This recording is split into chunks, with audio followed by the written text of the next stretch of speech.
ગ્રામ પંચાયતના જાગૃત નાગરિકો દ્વારા વર્ષ 2024-25ના સરકારના નાણાં પંચ દ્વારા નાણાં ગ્રાન્ટ અને નરેગા જેવા કામોમાં વપરાયેલી ગ્રાન્ટમાં ઉચાપત લાગતા આરટીઆઈ દ્વારા માંગવામાં આવી છે માહિતી। આરટીઆઈ અંતર્ગત મળેલી કામગીરી માહિતી તેમજ સ્થળ ઉપરની કામગીરીમાં અંતર દેખાતા જાગૃત નાગરિકે સ્થળ ઉપર થયેલી કામગીરીની મામલતદાર તેમજ ટીડીઓ દ્વારા સ્થળ તપાસ કરવા માટે અરજી કરવામાં આવી।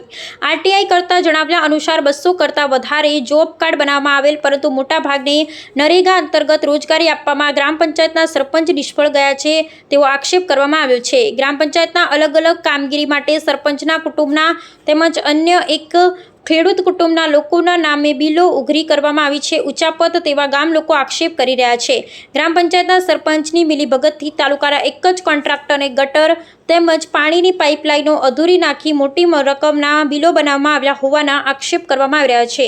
જાગૃત નાગરિકો દ્વારા તપાસ માટે આપેલી અરજીને ધ્યાને દઈ અને સ્થાનિક જવાબદાર તંત્ર દ્વારા આબલુણ ગ્રામ પંચાયતમાં થયેલા કામોની વિજિલન્સ તપાસ કરવામાં આવે તો ગ્રામ પંચાયત કરવામાં આવેલા કામોમાં મોટો ભ્રષ્ટાચાર બહાર આવી શકે એમ છે તેવું જાણકારો માની રહ્યા છે। આબલુણ ગ્રામ પંચાયતમાં તમામ સરકારી કામોની સ્થળ તપાસ કરવામાં આવે, નરેગાના જોબ કાર્ડ તેમજ બેંક સ્ટેટમેન્ટ મહેનતાણાની ચૂકવણી તપાસ બાદ જરૂર જણાય। જાપતમાં સંડોવાયેલા ગ્રામ પંચાયતના સરપંચ, તલાટી તેમજ તેમની સાથે સંડોવાયેલા ઉપર ગુનાહિત કાર્યવાહી કરવામાં આવે તેવી અરજદારો દ્વારા માંગણી કરવામાં આવી છે। ગ્રામ પંચાયતમાં તેમજ આંગણવાડીમાં બનાવવામાં આવેલા શૌચાલય તેમજ મૂતરડીમાં પાણી કે લાઇટ કનેક્શન આપ્યા સિવાય અધૂરું કામ છોડી 97,000નું બિલ ઉઘરાવવામાં આવ્યું હોવાનું અરજીમાં આક્ષેપ કરવામાં આવ્યા છે। ગામમાં સફાઈ માટેની યોગ્ય કામગીરી કરવામાં આવે તેમજ પ્રાથમિક શાળા અને આંગણવાડી નજીક તેમજ જાહેર જગ્યા ઉપર પાણીની પાઇપમાં લીકેજ થવાથી ભરાયેલા પાણીની જગ્યાએ પોરાનાશક દવા તેમજ પાવડરનો છંટકાવ કરવાનો અભાવ જોવા મળી રહ્યો છે તેવી લેખિત રજૂઆત કરેલ હોવાનું અરજદાર જણાવી રહ્યા હતા। સાચું શું એ તો તપાસનો વિષય છે, પણ અત્યારે મીડિયા મારફતે તપાસની માંગ કરી રહ્યા હતા। Bureau report Ramjibhai Raigor. રામાભાઈ બકોલા, ગામ આબલુણ, તાલુકો કોંકરેજ। મારા ગામની અંદર જે નવા સરપંચ દલસાબેન જયંતિજી ઠાકોર એ ચૂંટાઈને આવ્યા છે, યાદ પછી સુધી પંચાયત ઓફિસમાં પણ આવ્યા નથી, પંચાયત ઓફિસ જોઈ પણ નથી।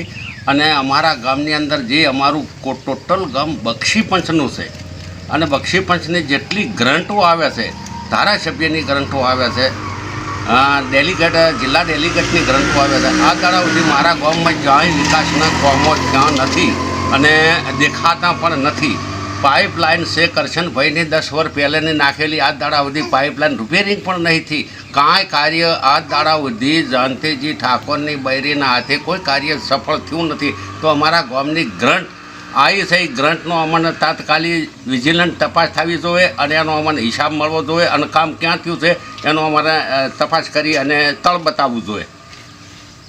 નમસ્કાર।